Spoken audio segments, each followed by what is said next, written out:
Next season, the WNBA will add a 13th team. That team will be in the Bay Area. A team affiliated with the Golden State Warriors was announced last October. However, after months of waiting, today, May the 14th, the first day of the 2024 WNBA season, the team name and logo were unveiled. I have the pleasure of joining me in studio a woman who had a huge role in the creation of the brand and visual identity of the new WNBA franchise. She is the Warriors' Senior Vice President of Marketing, Amanda Chin. Amanda, how you doing? I'm good. Thank you for having me. Well, thank you for being here. This is a huge day for you, huge day for the Big moment. Huge day for the new franchise that we have coming in Golden State. How you feeling? I feel great. I'm so excited to finally be able to say Golden State Valkyries in the public. Yes, glad that you're able to say it. I know you've had to keep it under wraps for quite some time. You're here repping the T-shirt that you got on right there, which I like. Looking really good. So, Amanda, here we go. The team name is Golden State Valkyries. Got it? Let's start with coming up with the name for the team. All right. What inspired this choice, and how do you see it reflecting the team's identity? So back in October, we announced expansion coming to the Bay Area, and we started with an agency, Cartwright, based out of LA, and they have been our partners through this entire brand identity development process. First thing we decided was we've got to figure out what the name is, and then everything else is going to fall out of that. Joe Lacob, our co-executive chairman and CEO, had said on the stage from the announcement, we are not going to identify with San Francisco, we're not going to identify with Oakland, we are going to represent the Bay Area as a whole. So that made the choice for city identifier pretty easy. So Golden State, a nice through line to our Golden State Warriors team. And then when we were looking at nicknames, we were looking at a variety of different categories. So what's Warriors inspired, Bay Area culture, Bay Area nature, energy and vibe. And ultimately, we landed in the Warriors inspired category.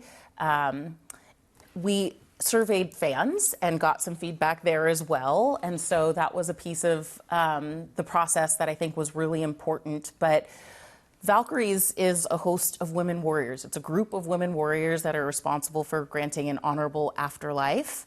And they fly, which is pretty cool, through air and sea alike.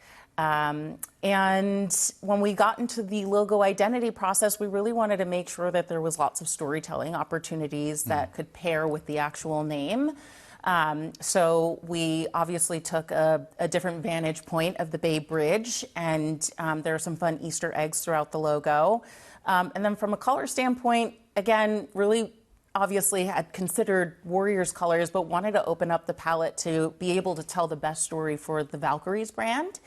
And that was sort of like the entire process in a nutshell. Yeah, well, listen, from the time this franchise was announced, Valkyries, not the name then, but was announced in October, it has been a process. So hearing what you had to go through just to get to this point, to this day, where you announced the name, it's good. But we talked about the name, the logo.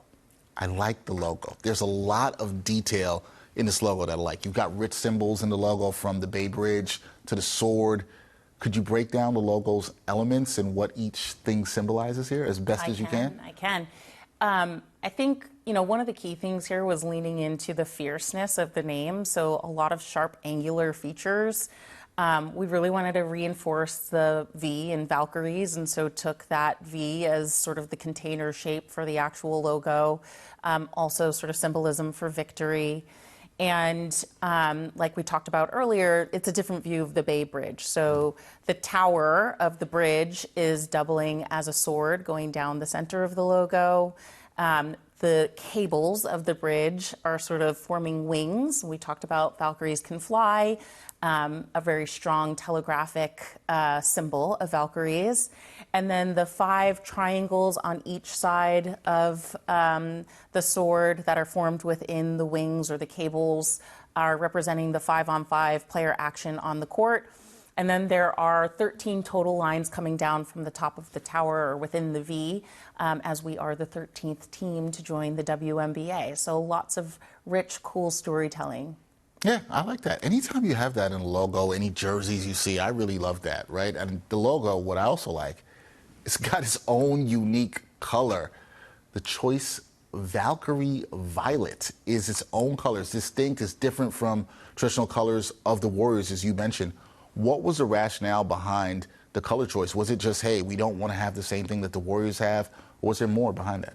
Yeah, I think because we chose some brand elements at the highest level that maintained a through line to the Golden State Warriors so that we had that association. We talked about the city identifier. We talked about the meaning of Valkyries. It sort of gave us permission to deviate. But again, really wanted to make sure that from a storytelling standpoint, we were doing justice to the name. And it really did feel like Valkyrie Violet was a bold, unconventional option for us. So really wanted to lean in there and create something that could stand on its own and be its own concept. Yeah, I love it. It stands on its own. There's no other team with that color. There's no other team in the W with this color at all. But you also talked about when you were going through the naming process, you talked about you guys reached out to fans a little bit. How were fans involved in the branding process, and what has their response been to the name and the logo? I know it's just been a few hours that this has been out, but I know you've been watching on social media. I have been. What's been their response? We have been, yeah. We've been watching from the moment we announced. People have definitely been in our comments with their suggestions. But we also hosted a formal survey. So we said, hey, open response, send us your suggestions.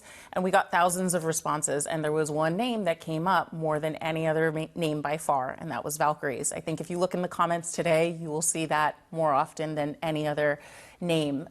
So it's good to know that it's something that the fans really had a say in dictating. Yeah, good to have the fans have their input, and then they're happy about it when they see the name that they wanted there. So for people who don't know, the Valkyries, they will begin their inaugural season in 2025. Amanda, what are your expectations in terms of performance and fan engagement in that first season for the Valkyries? I mean, Joe said at the time of announcement we are going to win a championship within the first 5 years. So, you know, I don't think that this franchise is any different from the legacy that our ownership has created with our other franchises. The intention is to win both on and off the court and, you know, elevate the field of sport. Yeah, and that's the thing you want to do there. And when you try to elevate the field of sport, I think there's also a lot about engagement with local communities, right? Anytime there's a new team, you're going to see that teams want to do this. So how does this team, the Valkyries, plan to engage with local communities, particularly fostering young talent, supporting women's sports at the grassroots level in the Bay Area? How does this team plan to do that?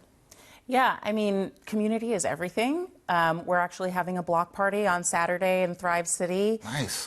So the community will have an opportunity to gather and celebrate the new franchise at the Chase Center campus. So that'll be exciting. But to your point about youth, I mean, you have the opportunity to create more lifetime fans when you know that people are starting to play in their youth. And we've got an incredible youth sports program.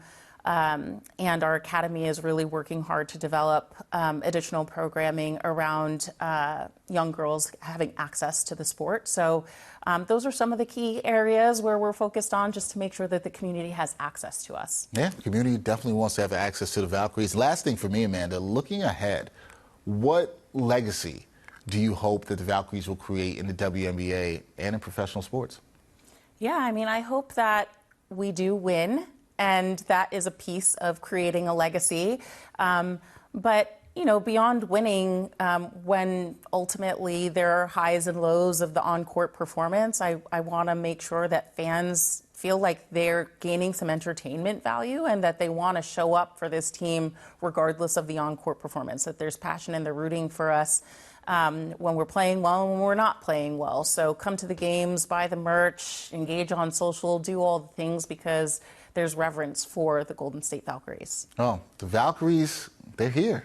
I know it's been an exciting day for you. You had to keep this under wraps for so long, but now it's out for everybody to find out. That is Amanda Chin, Warriors Senior Vice President of Marketing. She had a huge hand in the branding behind the Golden State Valkyries. Amanda, appreciate you. Thank you for the time. Thank you.